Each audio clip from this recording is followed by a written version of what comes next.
Now I saw this beauty online a couple of weeks ago there, so I purchased it, and it's one of those tables, I think about over 40 years ago when I was a very young guy. I remember repairing one of these tables that came in for repair, and I was kind of in awe of how they were made and the craftsman that went before me, and the fact that it was an extending table. Now it's an Edwardian style table, so it probably dates from around anywhere from 1890 onwards. It's made in white oak. As I said, it's extendable. What's lovely about this is that it has the original cranked handle for winding the table open. In its closed position, it'll give a span or a run on the table length of 5 feet, so it's 5 feet by 4 feet. But using the cranked handle to wind it out, the winding mechanism, you can get a leaf in, like so, a little leaf, and that's probably the cleanest part that I have. And I'm sure the camera will pick up that. It's made in white oak, beautiful material, great material all around. So the material alone is over 100 years old, more or less. In perfect condition, no sign of fly falls and woodworm.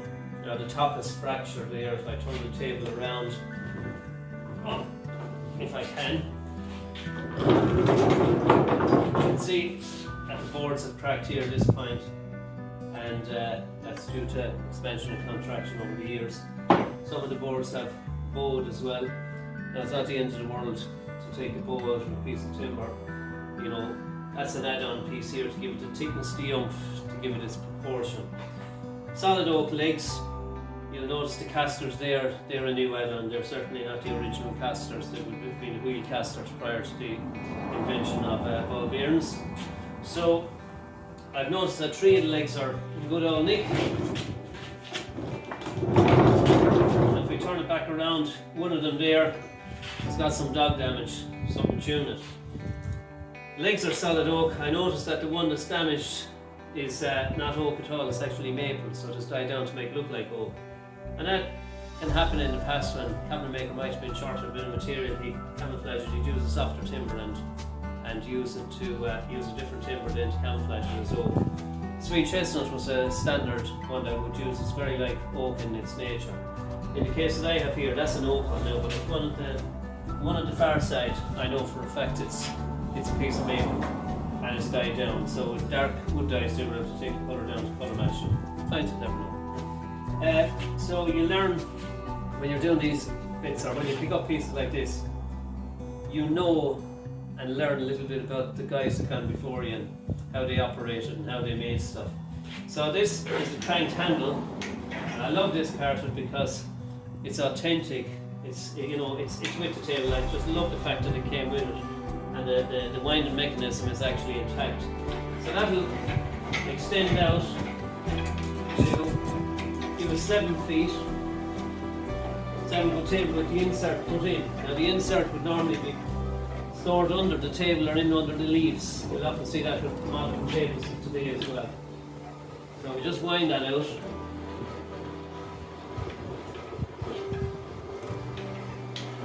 And it'll eventually stop. There we are. So we can put this guy in to the centre. We'll be using these if there was guests arriving. It's the wrong way around now. Turn around this way.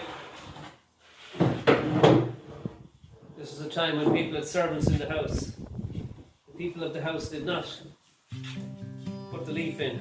It was done by the servants. And just to show you the table there now, I'll wind it in.